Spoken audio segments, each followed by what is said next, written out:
Hi again, it's Robert Schwartz, Curriculum Supervisor for Mathematics for the Upper Darby School District, back with another quick video to help you as you learn mathematics. In 3rd and 4th grade, as students start to explore fractions, one of the first things they're asked to do is to compare and find out of two fractions which one is greater. Just like the problem I have here, 3/4 and 2/6. To solve this one, most people would go directly to using common denominators. It's a simple strategy that looks just like this. When we give both fractions a denominator of 12, it's easy to see that 9/12 is much bigger than 4/12, so that 9/12 must be the greater fraction. But what would happen if you were asked to compare these two fractions, 7/16 and 17/30? Finding a common denominator for 16 and 30 can be done. It's just going to take a lot of work. But there is a faster way to compare fractions that works not just for larger numbers, but works really well for small numbers as well. And we do that by thinking about what we know about 1/2 and helping us make a decision that way. Let me show you.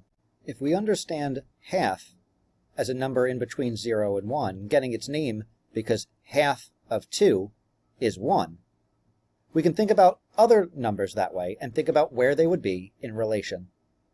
Half of 16 is 8. 7/16 is less than that, so 7/16 must be somewhere over here. Half of 30 is 15, so 17/30 is more than that, so that must be somewhere over here. So we can easily see by thinking about a half that 17/30 is the larger fraction. And if we think about the problem we used at the beginning, that we made common denominators for, 3/4 and 2/5, again, if you think about a half of 4 is 2, so 3/4 must be a little bit larger than that.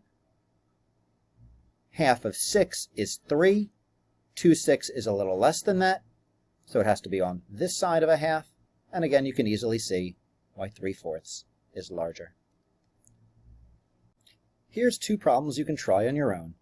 Again, think about what a half of each of those numbers would be. What's a half of 8 or a half of 10? And you'll be able to think about, is this number bigger than a half or less than a half? Thanks for watching.